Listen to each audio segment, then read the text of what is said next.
Just moved here from Virginia, folks. Been here since Memorial Day and loving it. Oh, wow. Welcome. My wife. Yeah, welcome. I'm from South Texas, but my wife is from Euclid, so I basically brought her home. Right. It took a while. Yeah. It did take a while. Christine, just so you and everybody on knows, I just pressed record. Thank you. So this is being recorded. Councilwoman McIntosh would like to be able to provide it to other people who are not here or were not able to join. Yeah. So just so everybody's aware, it is being recorded. Yes. Everybody on their best behavior. Yep. Beat me to it. That's exactly what I was just going to say. Yeah. All right. Well, I guess we can get started, and then as people, join, we'll move them in. So thanks again so much for joining us this morning. Most of you know me. Renee, we're meeting for the first time today. So my name is Christine McIntosh, and I'm the Ward 5 council person. And I have happily been serving the ward since 2018. So this is our first virtual community meeting that the city has done so far. So bear with us if there's any glitches or, even within the process as we're conversing. So what we're gonna do first is give a few updates about the city between myself, mayor and council president, and then we'll take questions. So how we'll do that, if everybody doesn't mind, if when the time comes for questions, just raise your hand. Since we're all on the Brady Bunch screen, I can see everyone and I'll page through if we get more people joining us. And then I'll call on you to ask your question, okay? So Mayor, would you like to kick this off? Sure, I'd be happy to. Thank you, Councilwoman McIntosh. Nice to see everybody. And I do want to thank Councilwoman McIntosh for being the brave one to do a first Zoom ward meeting. We have done our council meetings, committee meetings, and we did, through Faith in the City, have a town hall meeting on voter education and voter outreach, and have had I think they're gonna do another one coming up on safety. But this, we wanted, Councilwoman McIntosh has regularly held ward meetings. And so I know people are probably missing the opportunity to get together and missing, understanding what's happening in the city. So thanks for joining us. And I know we're going to try to keep this to about an hour. So I'm going to just be kind of brief. COVID obviously has been the big thing this year. We've been fortunate to get some funding from the state. So we actually financially are doing okay.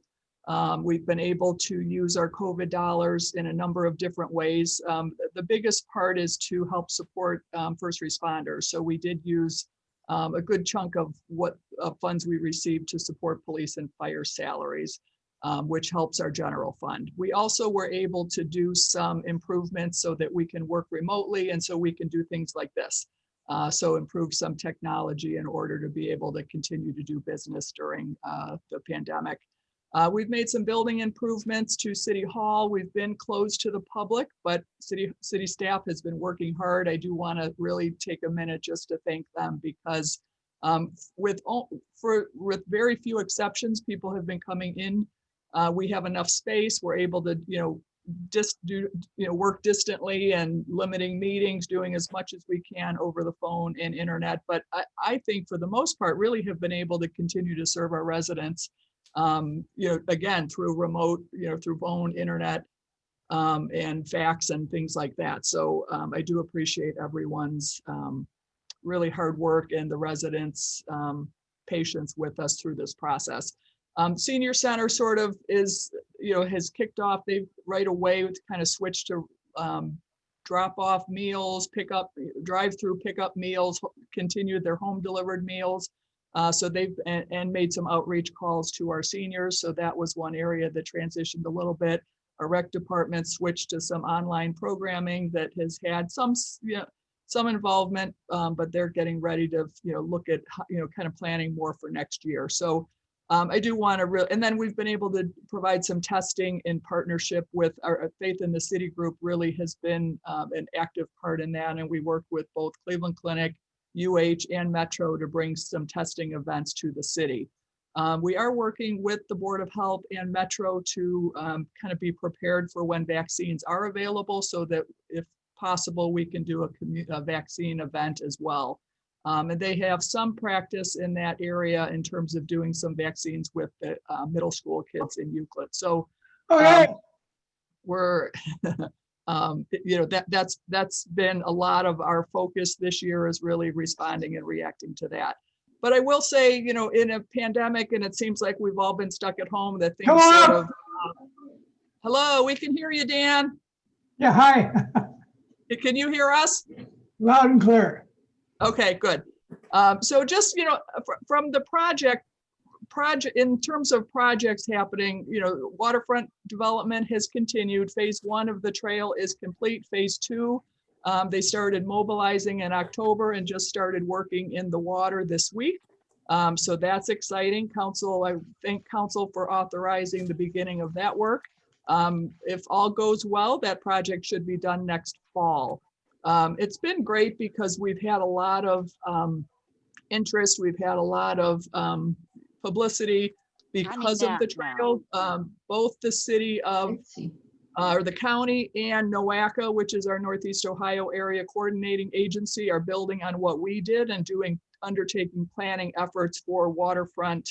How do we open up access? How do we use our waterfront across the county and multi-county region? And really, people are looking at Euclid as the prime example of that. So that's been exciting. A lot of people looking our way for that.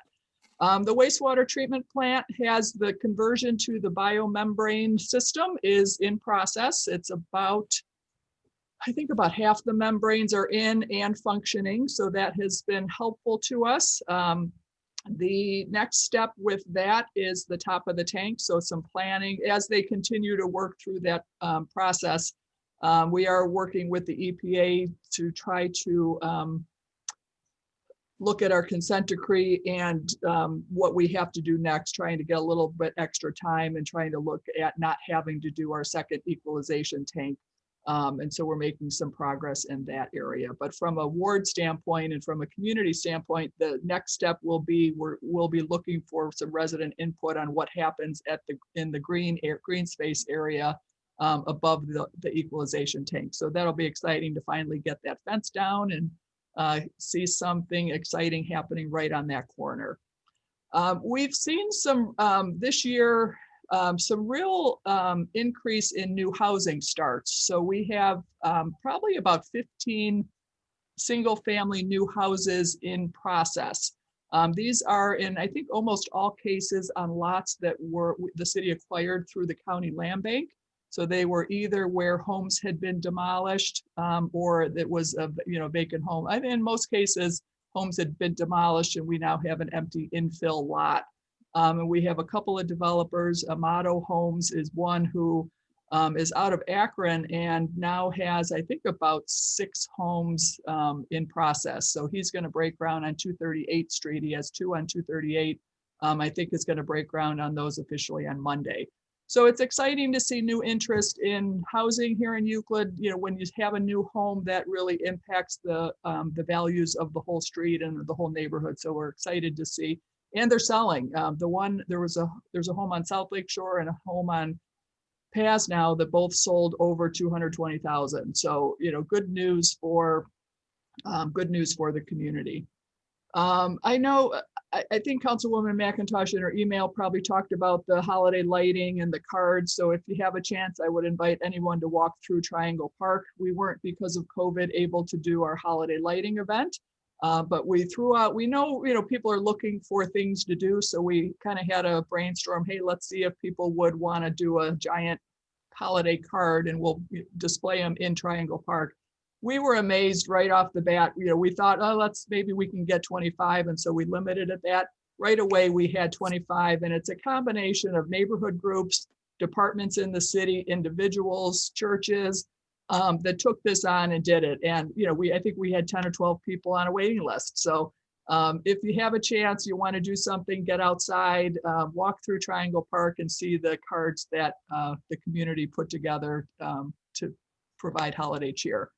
And then the last thing I'll just touch on is I know that safety it continues to be an issue, not only in Euclid, but we're seeing across the region, across the state, an increase in violent crimes and, gun-related crimes. And it really, our police are working very hard, but it's getting very, very, we don't have enough police. We don't have enough people to respond to it. So I do have, I don't know that we need to share it here, but I do, if from Kate McLaughlin, some tips on crime prevention. One of the things I will say is when cars are stolen, when there's been thefts, it's typically, a lot of times it's been people are leaving their cars running, people are leaving keys in their car. And so, one of the things that the police really are pushing is situational awareness. There's things that you can do to help prevent crime. And really that's knowing what's going on around you, watching if you're pulling into a parking space or pulling into your house. It's called situational awareness, making sure that you're kind of keeping an eye on who's, if there's people walking around. We've had a couple of incidents of carjackings, and in many of the cases, people are sitting in their cars distracted, doing something else. So whether it's looking at their phone, doing something, and we're certainly not blaming the victims. This is, terrible. There's no excuse for any of it. We're seeing, but if we're just really encouraging people to pay attention to your surroundings, keep your car doors locked. Those are the kind of things that will make it more difficult for somebody to commit those kind of crimes. We are working very hard to hire new police. So we hired 2 officers earlier in the year. They are in the academy though. There's been a number of things that have really kind of everything coming together. So the courts are not open. The jail, we're now using the county jail, and the jail will not take misdemeanors. We have less, we're working on hiring police, but there's no police academy. So there's a number of factors that have really made it difficult, not just for Euclid, for the county, but I know it's a concern of ours. It's a concern of the police department. But so some of the things that we're doing is, and we absolutely, it's a priority to us. We are working to hire more, and I think they're in process of, hopefully we'll be able to bring on 4 new officers soon. We have both a new entry list and a lateral list. So we're trying to find people who already have the academy and can get in and get started.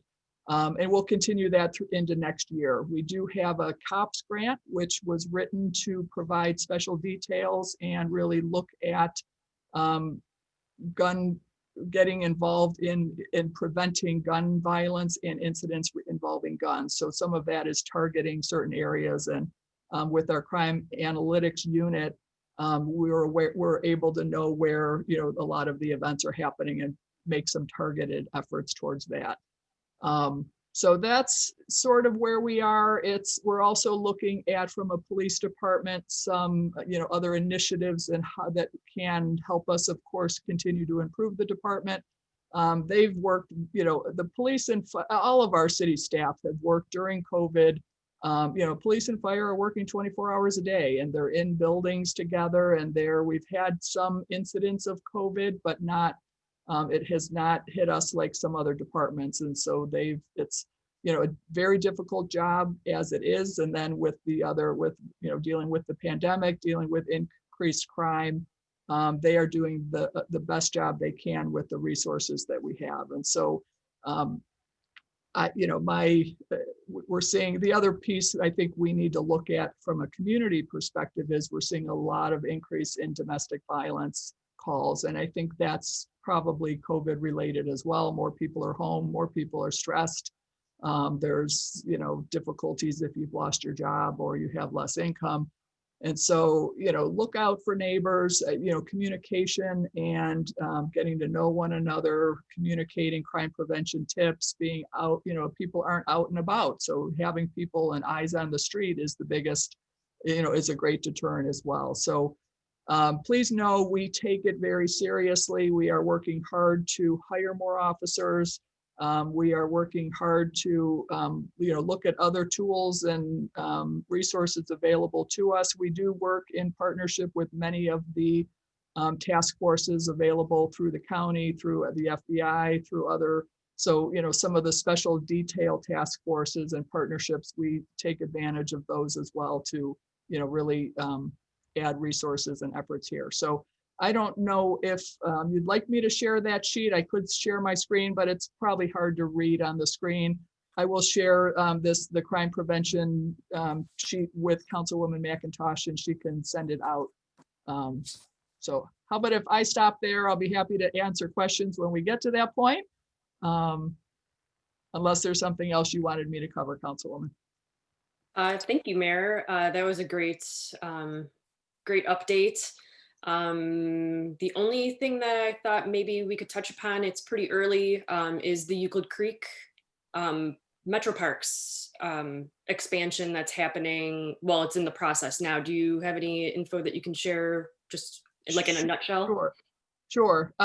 So Euclid Creek Metro Parks is doing there's a couple of different initiatives they're undertaking. So as you know, this Euclid schools have built the new high school, middle school.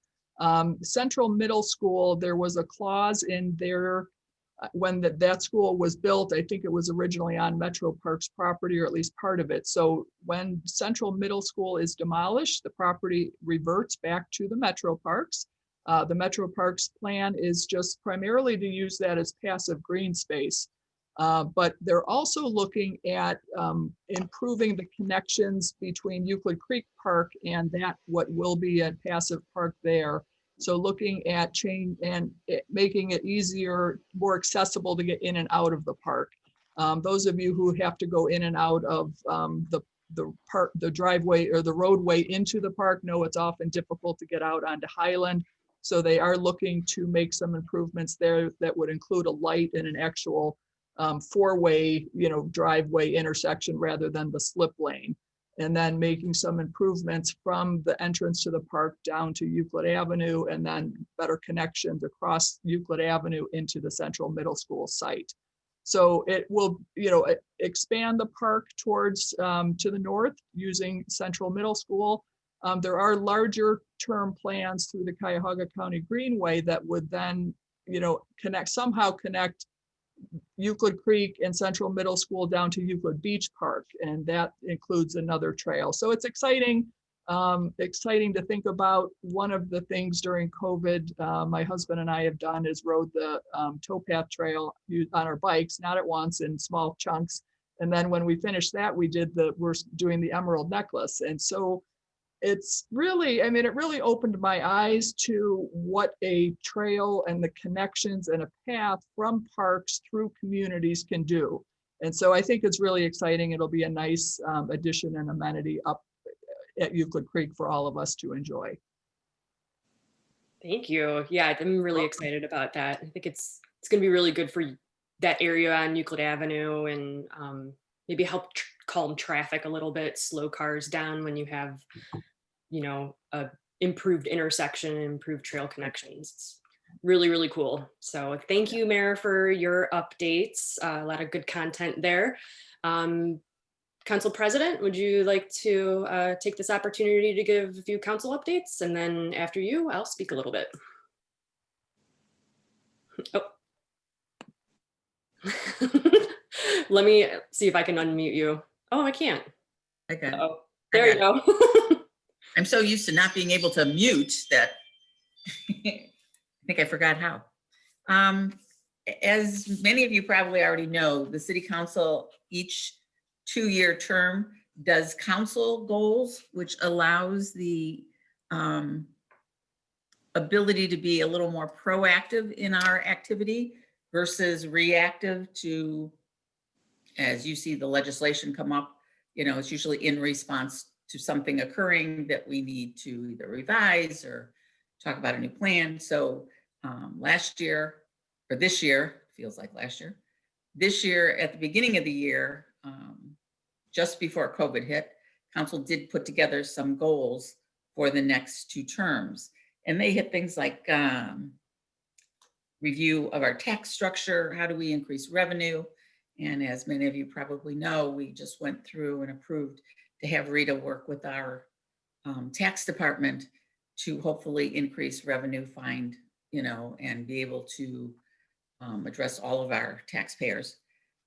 We focus on the master plan and making sure that it is a living, breathing document. And as the mayor talked about, there are some housing things going on. We are seeing a real increase in the number of individuals and developers who are purchasing our land bank property, which for a long time we had, and it sat, and we would go through it every year, but it just kind of sat there. We are actually seeing both people wanting the property next to them for land expansion. And as the mayor said, we have developers that are coming in and buying up the land bank and putting new homes in different parts of the city, which is fabulous. We haven't had new development at this rate in quite a while. We are working with our police department on some of the safety issues going on, and hopefully I can maybe in January give you how we can help the police individually. Those of us who have security cameras and that, hopefully we can develop some kind of a process where we can link to the police department just to give them a few more eyes and ears in all of our different neighborhoods when they're doing their job.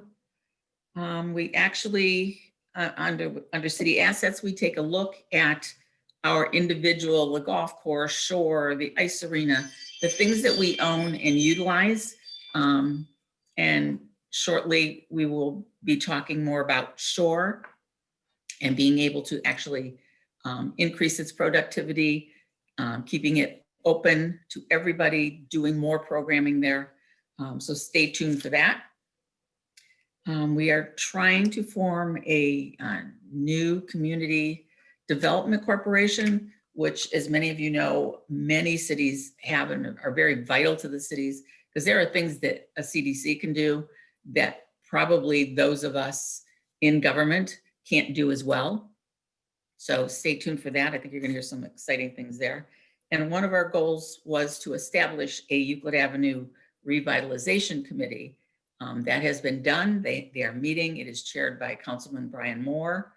There are some exciting things going to occur on Euclid Avenue, including doing Euclid Avenue, the road, which is not ours. It belongs to the state or the county? State? Yeah. So that's going to start in 2021. And any of you that have driven Euclid Avenue, you know it really does need to be redone, as many of our streets do. And hopefully we will get to all of them. On the lakefront, those of you who have not had the opportunity to go through Sims Park and walk the trail, please do so. I mean, if nothing else, it kind of brings your heart rate down because you're on the water and it's very relaxing. Our signage on the lakefront, we now have numbers on our light pillars so that if you're seeing something and you need to call either non-emergency or emergency number, there are now numerals on each of the light posts going down. So you can say, I have somebody down at number 7, which will equate with Lake Edge, and we are also training or educating our dispatchers to know what that means. Because if you call now, it's kind of like, all right, where are you exactly? So the police know how to get to you. Are they going to Lake Edge? Are they going to Sims? That type of thing. But do take the opportunity. Yesterday was just gorgeous. It didn't get cold till about 4:30. I mean, there were lots of people on the trail, lots of people in Sims Park. It was really very nice to see kids on the sand, just having a great time on the beach area. So please take the opportunity to do that.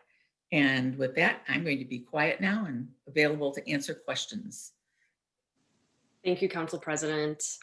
Okay, well, I will move into my updates. You may have noticed around the Carter property, around like Noble Beach, just on the edge of downtown Euclid, we have 3 new businesses. We have Pulp Smoothie pulp juice and smoothie bar. We have Eagle Loans and Bank of America. I'm not sure if Bank of America is fully operational, but the signage is up and they're moving along. So that's really great. We actually had some interest from a developer in the Huntington building. It didn't quite work out, but we'll see where that one's going to go. So hopefully we'll see something really good in that building. So I think what we're seeing with the lakefront and new home construction, especially in that area, the boardwalk trail is doing what we thought it was going to do, which is spur some economic development. And that's a really good thing for the city. So hopefully we see and welcome a lot more businesses coming in. I know 2021, I'll be focusing on how we can activate some of the empty storefronts on Lakeshore Boulevard. That's one of my 2021 goals personally. So I want to see some catalytic changes there. Speaking of catalytic changes, we are also exploring some Lakeshore Boulevard roadway improvements. We're hoping to add some trails in Sims Park for pedestrians and cyclists, and add crosswalks around 218th, Sunny Cliff, put medians in the roadway that'll calm traffic down, hopefully slow drivers, so people can, as they're passing through, look around because they're slowing down and see what our downtown already has to offer. And then maybe if they see an empty storefront, they might inquire about that storefront and maybe want to move their business in there, or at least patronize a local business. So look for more updates on that next year. We have to secure some funding. We're working with the county on that, but it's really exciting, and hopefully it'll tie in with the top of the tank planning too. So it'll be a more comprehensive change in the downtown. I think it's going to be visually, it'll be quite interesting, and it's going to be different. So that's really exciting. And on the traffic front, I am working with mayor and police department and the organization Safe Routes. I think that it's Safe Routes to School, or Safe Routes Partnership. Safe Kids, Safe Community. Thank you. Thank you. We are trying to formulate a campaign to slow drivers throughout the city. So I was thinking, looking at what other communities are doing, maybe putting up some yard signs that remind people of the speed limit in certain areas, or we're looking at digital speed, not enforcers, but they'll tell you how fast you're going. It'll go above the speed limit sign with the digital readout, and maybe flash if you're going over the 25-mile-an-hour posted speed limit in downtown, when we know the median speed going through there is usually 45. So that's a big concern for me. If we want to improve our downtown area, we have this amazing public park that is being activated more than probably ever because of the trail and the lovely weather, and unfortunately COVID. People are rediscovering nature. So we should make sure that all the connections that pedestrians and bicyclists and drivers and transit riders, they're all able to get from point A to point B in a safe way. And that first starts with slowing traffic down. So the working title for this program is Slow Down Euclid, but we're in the middle of getting data from the police department on which areas we should target, and then looking at those speed signs. So there's a lot of more work to do, but it's a big focus for me, and hopefully it'll work to slow things down and improve our ward and the greater community. Let's see. Council President had mentioned the CDC. We are working with strategy design partners. There is currently a community survey going on, and if you receive the e-newsletter that I sent this week, that link is there. So please take it's like 10 minutes to complete that survey and give us all the information that you want to give. It'll be helpful.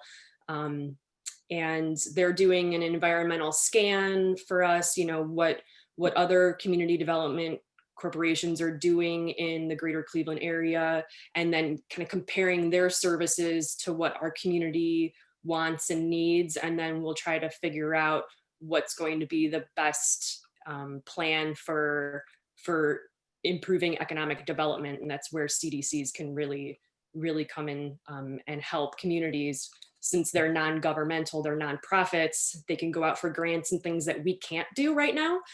So it'll be a huge benefit to the community overall if we can get one established here and working for the benefit of all residents and businesses and stakeholders.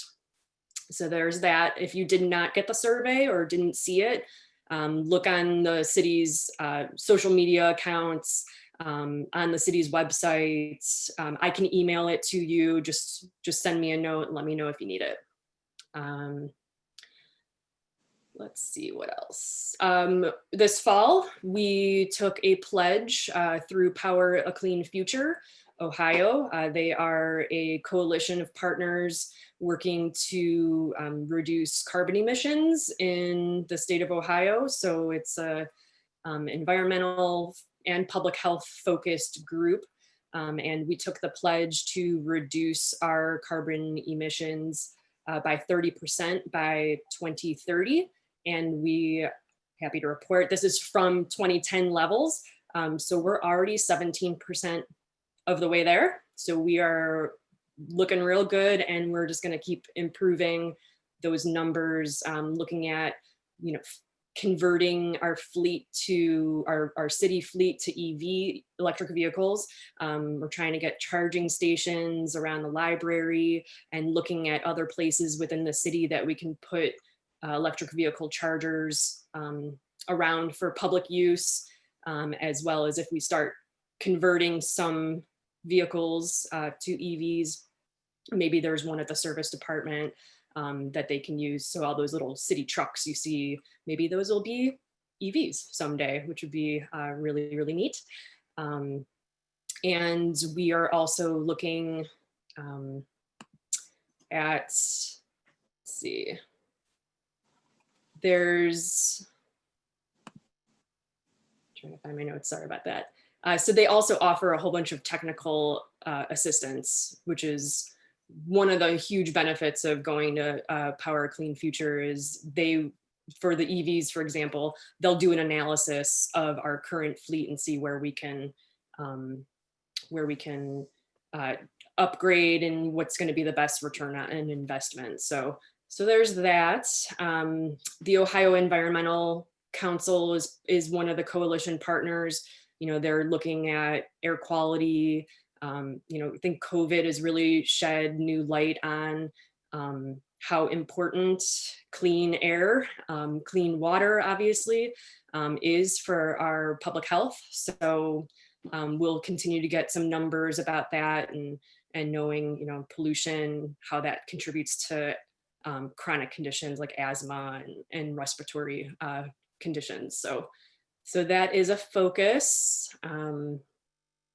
I have completed an e-newsletter. You probably got it this week, and that's hopefully why you're here, or one of the reasons. So my intention is to continue to send those out at least quarterly, hopefully more often, so everybody can stay aware of what's going on. And so you know that I'm still very much committed to sharing information and working on behalf of Ward 5 residents. The mayor had mentioned, and council president, that we have the holiday lighting at Triangle Park. There's some really, really awesome holiday cards that people created, and it just will bring a nice smile to your face if you go and walk around there. There's also a mailbox for Santa. If you have any kids who need to write a letter to Santa, you can drop it in there, and he will return a letter. And he's also accepting thank you notes after Christmas. So look for that. That's at door 2 at Shore. The mayor had mentioned that DV, you know, domestic violence is increasing. I think if you're reading the newspaper, you see a lot of those news articles as well. And so a couple years or last year, we initiated a domestic violence task force. It's been a struggle during COVID to figure out how we can be effective in that when we can't really meet and go out with the community. But I chair that group, and I am working with our domestic violence advocate on how, getting surveys out and seeing how organizations, maybe faith-based groups, how we can work with them to get support to people who need that. And just this week, this was all kind of started. I know a council person in the city of Brooklyn, Ohio, and she has a domestic violence commission. She's been in the same boat trying to rack her brain on how we can help people. So she initiated a book club. It's like a book discussion. So we'll be reading, it's called It Ends With Us, and it's by Colleen Hoover, and it is available within the county library system. We're going to have a book discussion, like a co-hosted City of Brooklyn, City of Euclid discussion on the book on January 20th. So if you're interested in joining that, look out for more information, or feel free to reach out to me, and I can add you to a list, or you can just join. I'll make sure that link for the book discussion is sent out to everyone. A reminder to shop local and support small businesses this year, especially. They're hard hit by the pandemic. So anything that we can do to keep your hard-earned dollars in the local economy will benefit the community at large. So just a reminder for that. And I think I've probably went on well enough. I want to leave plenty of time for questions. We have about 20 minutes. So I think with that, I'll turn it over to the residents who have joined us. And if you just want to raise your hand, I'll call on you and then unmute, and we'll take your questions. Yes, Maria. Okay.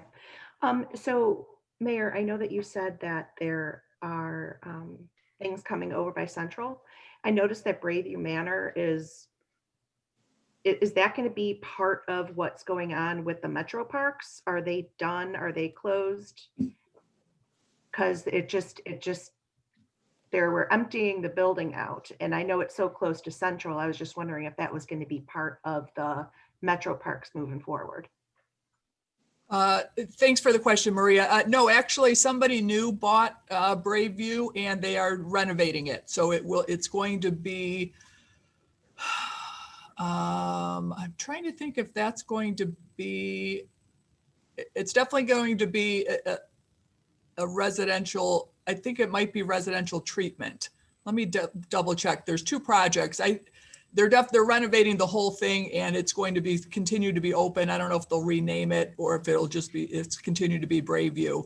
What I'm not remembering at the moment, if it's staying senior or if it may be alcohol and drug residential. Let me see if I can find while we're on the call, and I'll let you know. But no, that's separate from but I think a pretty major investment. I want to say $1.5 million or $2 million being put into the building and the renovation. Thank you. Any other questions? Yes, Betsy. Well, there is an incredible sound coming out of the new water treatment plant, and especially over by 220, 221. There is a low, loud, horrible hum that is constantly coming out of it. I lived down at the end of Noble Beach when the leaves fell off the trees.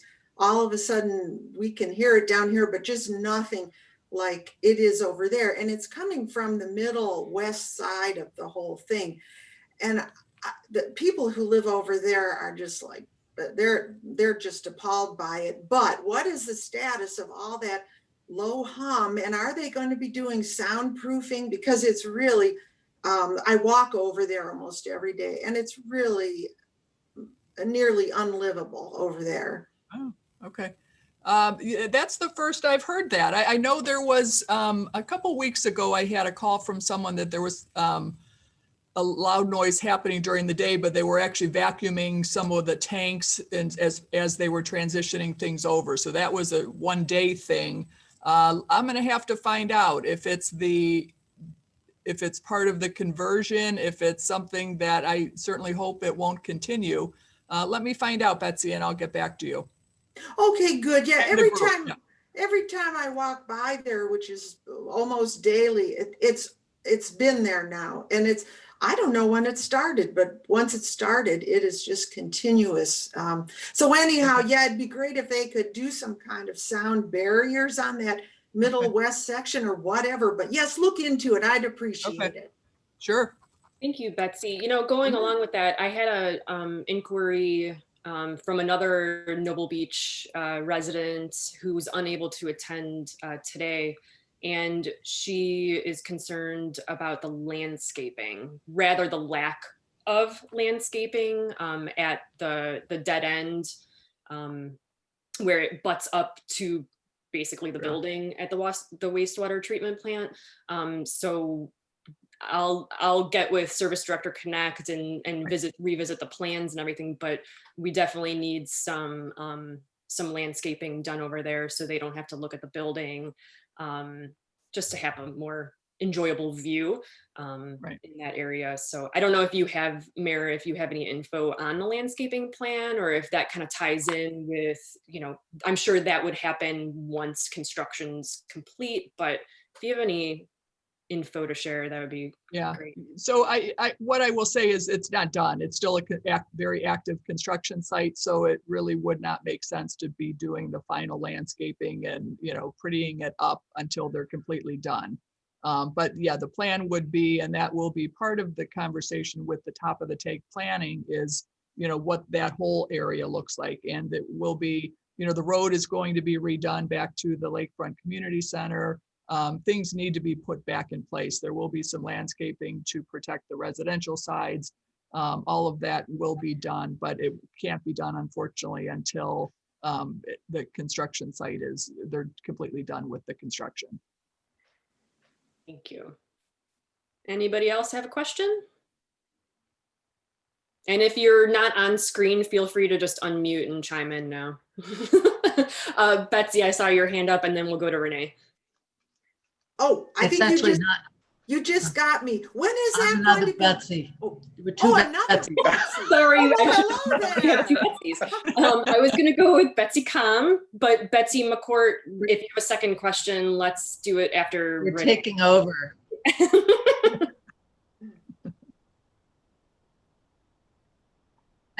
I just wanted to thank you for Shred Day. I know I may have issues, but Shred Day is such a thrill. And I was completely surprised that we still had it. And I was just so delighted. You made my week. Thank you. That's it. Thank you. Renee?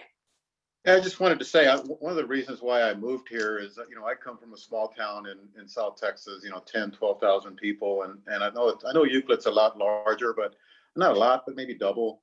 But, you know, I like that small town feeling, and these kind of things that I definitely want to get more involved with. My dad was in city politics, and I've always wanted to give back. So my number one thing is, how can I volunteer, you know, my services, you know, for free, obviously, but, you know, how else can I help the community get to where it wants to be? In Virginia, I was a part of the Medical Reserve Corps. So we would do, you know, actually we did preparation for some things like pandemics. You know, every now and then we had, you know, dry runs and stuff. So that's first and foremost. My, you know, how can I help? I do have a long, kind of a short list, but you know, my first time, so I just want to, I'm going to ramble a little bit, but just based on what I heard, that the slow down Euclid makes me feel like you want to slow down growth, and I would caution you to maybe use the word speed instead of slow, because some people may just look at that as, oh, you know, we're growing, we don't want to grow so fast, you know. So again, it's just a caution for consideration. The electric vehicles. I mean, I drive a Prius, so I'm all about, you know, saving energy and environment and stuff. But I heard that the state, in fact, I know the state instituted a surcharge for hybrids and electric just last year. So you pay more for registration. So it kind of goes against this goal of reducing the emissions if you're charging people. And I heard, from the lady that doing registration said, well, the reason why he did it was people are not paying so much in gas. They're not paying as much gas, so they got to recover the cost somewhere. And believe me, the $200 or $300, whatever it is per year, is not going to stop me from buying a hybrid or a electric. But we kind of need to send the governor a message that he's kind of going against some other goals that the state might have.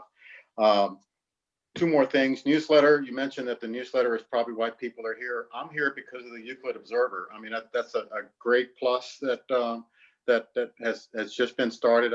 Keep it up. Keep up the great work. I mean, I love reading. I love knowing what's going on in the community. So that's why I'm here. I'm here because of the newspaper. And lastly, I've got to do this for my wife. She mentioned it the last couple of days. She loves Trader Joe's. So she's wondering if how we could get a Trader Joe here in Euclid or somewhere nearby, closer than whatever it is, Mayfield or wherever it is. I'm not familiar with the area that well, but I had to put in a plug. It's like, how do we get Trader Joe here? And I said, well, I think it's usually on them to go out and look for places to launch a new store. But if the city can do anything, or maybe they've got a request from Trader Joe's to start up here. That's all I got. Thank you. I'm a former Trader Joe's junkie, so I understand. Lived on the west side. I would shop there pretty much all the time. But that brings up a good point about. I mean, we have a lot of grocery options in the downtown. Yeah. Thankfully, Aldi's their renovation is awesome, and they do offer more like organic foods and things like that. But they're really the only ones. I mean, Dave's doesn't really have much organic options, and that's something that we could probably, work on, like discussing those types of things with the existing businesses here. But I mean, a Trader Joe's in our area would be amazing. Even like Fresh Time is a nice one too. I don't want to send people out of Euclid to go shopping, but if that's what you're looking for. It's also really helpful for us to hear that from residents and what you want product wise. So thanks for sharing that. Also, the slow down comment, I did not put it in that context. So that's why it's a working title. Yeah. I mean, if that was the first thing I thought about, slow down Euclid. Whoa. No, I want to actually improve. I want to, get Euclid, growing. So it kind of has a bad connotation. It could have a bad connotation for some people, especially those that are looking for, I don't know, they're looking at the negative side of things rather than the positive. So yeah, that's a very, very valid point. So thank you for bringing that up. I'll bring that back to the group. Mayor? I wanted to follow up on the volunteer question as well. And I think that's one of the things that this pandemic has made difficult as well, is a lot of places have shut down or not allowing people to come in. Euclid has a lot. We're very fortunate. We have a lot of people who give back to the community in a number of different ways, and some of the ways people do that are through their neighborhood associations, through some of the local nonprofits. So we have a hunger center. Many of our churches and faith communities have active programs. I wrote your name down and we'll get your contact, because our fire department is actually looking at developing a community response, kind of a volunteer community response that sounds to me like you may have some experience in. But what I wanted to say is that's the community survey for how we're doing community and economic development and looking at potentially a community development corporation. One of the reasons I'm so excited about that is I think when you see those organizations in other communities, they're really fueled by residents and people, volunteers helping to do the work. So I know you're new to the area, but Lakewood has a group called Lakewood Alive. Cleveland Heights has a group called Future Heights. Many of the community development corporations in Cleveland neighborhoods, so Ohio City or Slavic Village or Detroit Shoreway, they have some staff, but really the strength of their organizations is that their residents are involved in making things happen. And so I would certainly that's one of the things I think will come out of this process. But in the meantime, there's other avenues. Shore Cultural Center is always looking for volunteers, but and the city has commissions and boards and things like that we're always looking for people who have different expertise. We have an architecture review board that we're looking for somebody to serve on. We have so I think that's a great question. I think there's lots of ways to get involved, and I'm happy to follow up and maybe connect you with our fire chief if that emergency response and community response from a safety and a health perspective might be interesting.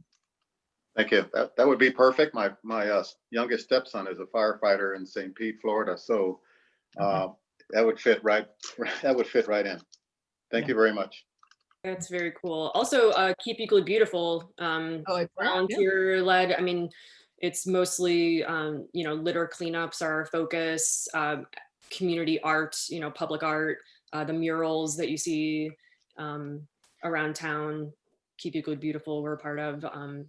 We were doing more regular litter cleanups, and that's another aspect that I'd like to ramp up in 2021 too, is doing smaller group, ward specific, let's clean up Ward 5, maybe the municipal lot, that type of thing. So, Chris? Yeah, I just wanted to piggyback a little bit on what Renee said about the shift to electric vehicles. I would encourage the city to look at the Workhorse company. They make electric work trucks. They're taking over the Lordstown plant. It would be nice to see the city support another Northeast Ohio community because the city of Lordstown really depends on that plant to stay afloat. So it would be an American-made vehicle, an Ohio-made vehicle, and a union-made vehicle. It'd be great to see those on the road here in Euclid. So that's all I have. Thank you. Oh, one more thing. If I don't know if this is the format or not, but I do want to encourage anybody that is interested to reach out to myself or to Betsy Cam. We are officers of the Euclid Democratic Club, and anybody who's interested in joining in the upcoming 2020-2021 year, please reach out to us and we'll welcome you aboard. Okay, thank you, everybody. Thanks, Chris. Great point about the Lordstown plant. I think there was an article in the Plain Dealer a couple weeks ago, like it was like a press release for that truck. And when I read it, I was like, oh, that's what we need to do. And then you just reminded me of it. So I'll investigate that a little bit more. Thank you. Betsy McCourt, did you have another question? I don't want to skip over. I did. I forgot what you said at the beginning. When is the water project scheduled to be completed? The work at the plant is supposed to be done this coming fall. So hopefully by the fall of 2021. Okay, thank you. Yep, finally. I know it's been such a long process. Yes. All right. Anybody else have any questions? Again, if your video camera's off, just feel free to unmute and speak up. And hello there. It's Debbie Snook. Hello. I filled out my deer survey this year, but I wondered if there was any compilation on it and looking towards the future on that. Great question. Yeah, the deer survey, that's been discussed in Council's Public Safety Committee. Actually, there's a meeting on Monday. Councilwoman Stefana Cavanis chairs that meeting or chairs that committee. So she'll be providing an update on where we're at with that plan. I'm not privy to the full agenda or what she'll be talking about, but I think that she will be bringing up the county funding South Euclid for a sterilization program. I think she's going to bring that into the conversation. I don't know if Council President or Mayor, if you have anything else you want to add. No, I think the meeting is Monday. She is going to have County Councilwoman Sunny Simon there, who is clearly driving funding for not just culling, which is what South Euclid unanimously voted for a year ago, but to do a non-lethal method, which is sterilization, which is not inexpensive. So she'll be talking about that to give us another option. The survey that went out, as most of you probably know, it was slightly over 50% that thought we had a problem with too many deer, but there was about 53% who made it very clear that they did not want general fund monies to pay for it, anything that we do. Hence, continuing to look at the topic is where we're now thinking, all right, are there grants out there? Can we do something with another community? I don't believe people actually want us doing bow hunting or sharpshooting. Our police department clearly has made it very clear they don't want to see sharpshooters in Euclid culling the deer. And you'll get into the philosophy of, if you are bow hunting, and I'm trying to pull from what our wildlife folks were telling us, the bow hunting and even the sharpshooting is a temporary solution. It is something you have to do every single year. So we're not really addressing the bigger problem of people thinking there are too many deer. I have 10 deer that go through my yard in the morning and at dusk. So I'm not one of those people advocating for it. But the conversation goes on, and people really should try to tune in so that the experts are there. Our wildlife people are there trying to work with the city.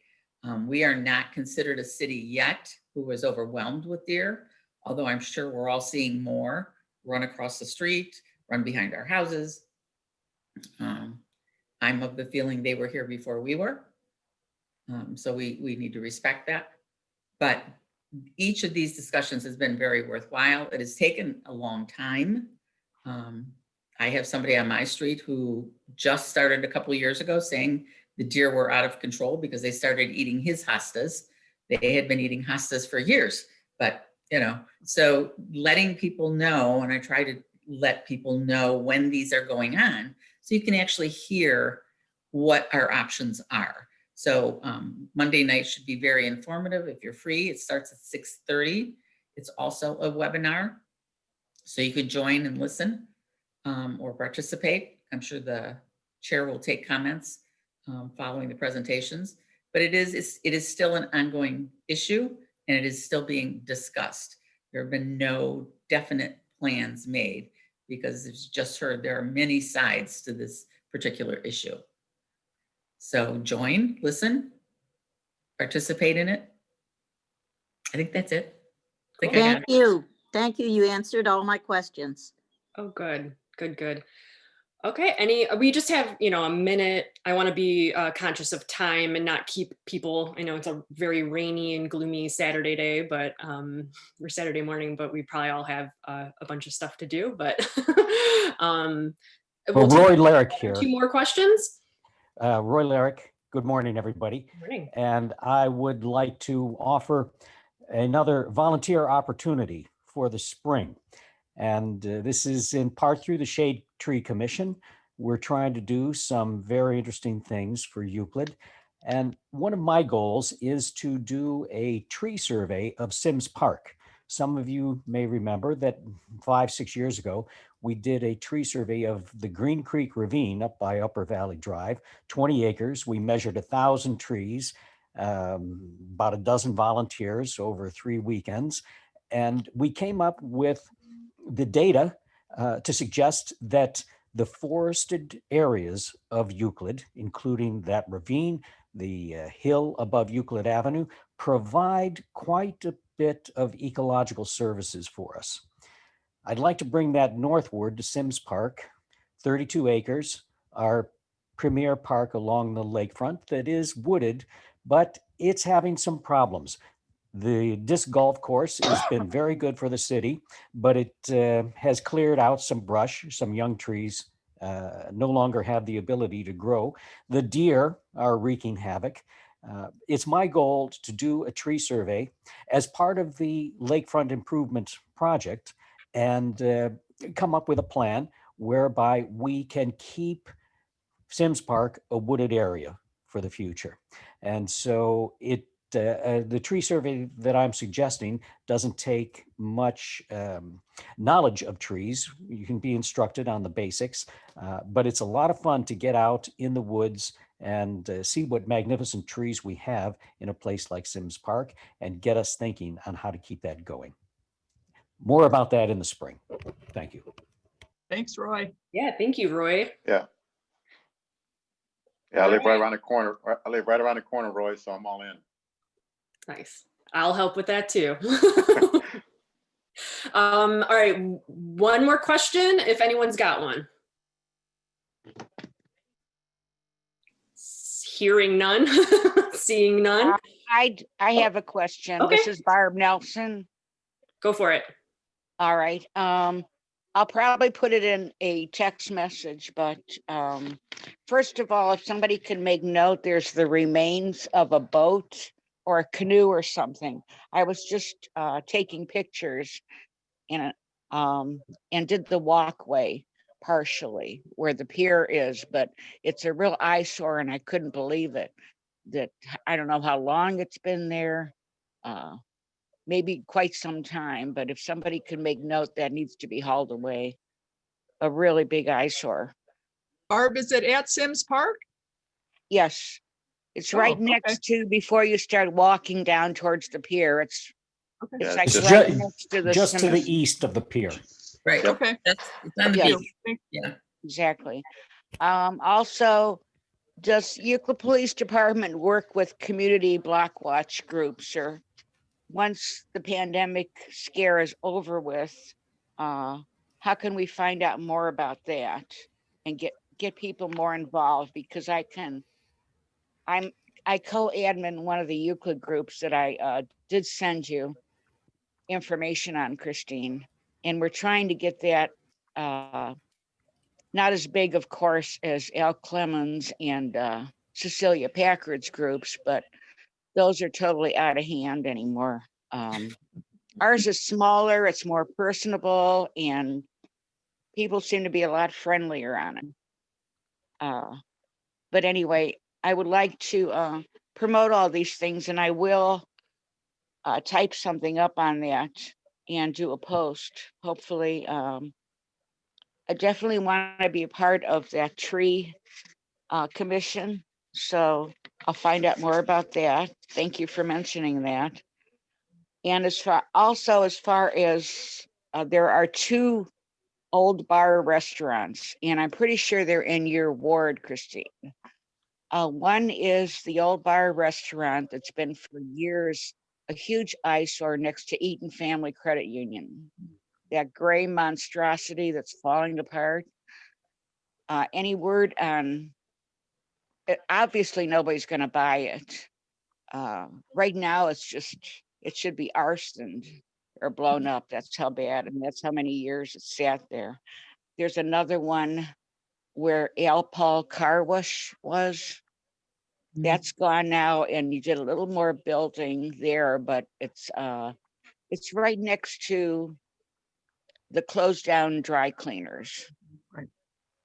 Are you familiar with that area? Oh, yes. Yes. So Okay. that's the old Erie Waters. Right. Okay. I couldn't remember the name of it. That's another huge eyesore that needs to go. Yes. Need to start. It's not in your ward, but there's also something on Euclid Avenue. I happen to have some business next door to this yesterday. And I couldn't believe when I looked over, and it's been months that there was construction. They started tearing down the building, and it's Mitchell's. It may, I think, still be running as a nightclub, or will again. But behind it is like half of a building tumbling down. Now it's just fenced in, and I almost couldn't believe what I was looking at. So that was my question: is anything going to happen in the near future with any of those? Sure. Now Okay. I'll shut up. The two buildings that you mentioned in Ward 5, the old Erie Waters, and then I do not know what the other building used to be. That predates my time here for sure. It's been about 1,000 different things. Yeah, Yeah. the last Purple I Panther. the last Yeah, I it was a heard, karaoke bar for a while. Yeah, it Yeah. sits directly across from Shore Cultural Center. right, beside the- Yes, I actually monitor those two particular buildings and areas quite often. So I know the one next to Eaton, that building has issues. The windows are broken out often, and Oh, yeah. yeah. So I do monitor those and send notices to City Hall and just send it over to zoning and say, hey, can you cite them, give them another violation, follow up with them. Same thing with Erie Waters and Cleansville, that area. So those types of things are something that's on my regular monitoring schedule. You may also see me walk around your neighborhoods fairly often. And I'm doing that for my own health, but also to monitor homes and things like that. So that's just like, my own boots on the ground, trying to make sure that we don't go into disrepair. The Lake Erie Lodge is the one that Barb mentioned on Euclid Avenue, and that has been ongoing. I know even before my time on council, the issues there, but it is being demolished. I have not seen it in the past week or two, so I'm not sure of the status, but I'll pass that on to the mayor. Okay, I appreciate it. We're One more working on- quick note, and then I will be quiet. The owner of the Sunoco, I live on 242nd at the end of my street. It's horrible. If a cop would just go there and sit in the parking lot like plain clothes, you'll see how many people go in there without a mask, exit without a mask. Not one word is ever said to them by the cashier. I'm sorry, we can't wait on you. It just needs a sign. He needs to be cited. And I even told him last time I was in there, I've already reported you to both the police department and Euclid City Hall. Why are you still not making people? Why are you still not complying? And he just, shrugged it off, did not take me seriously. And I'm pretty furious with him at this point. Yeah, that's actually, Barb, we'll make sure the Board of Health knows. The Board of Health is actually the one that, can cite and can work with them. So we'll make sure they know.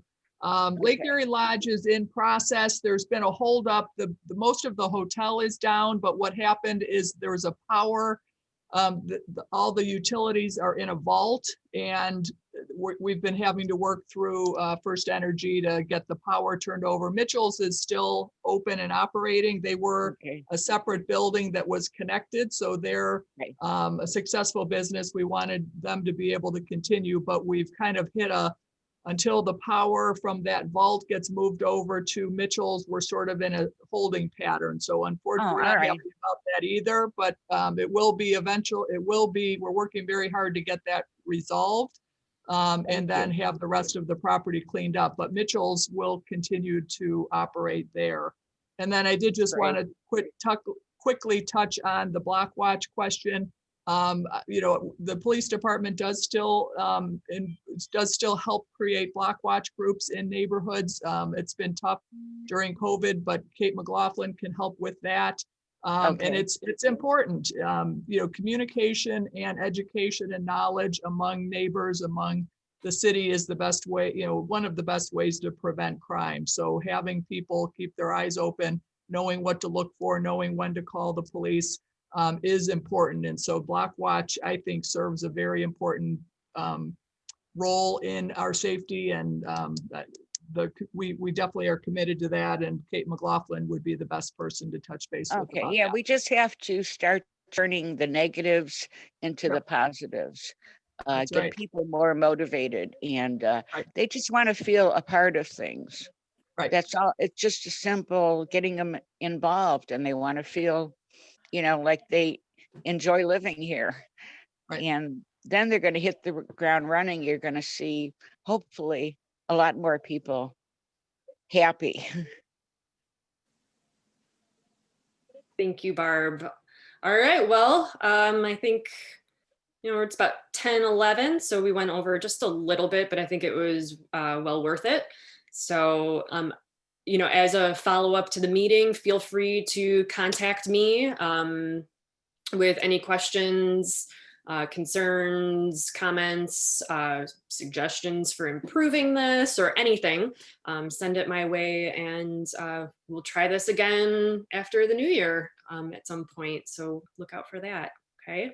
Unless there's any other comments from our guests, Mayor and Council President. Thanks, everybody. Good job. Yeah, Thank you. Thank you, Christine. Thank you. Successful first Zoom meeting. Happy holidays, Yeah. everyone. Happy holidays. Be safe. Thank Take you. care. Bye-bye. Take care. Bye, everyone. Well done. Bye.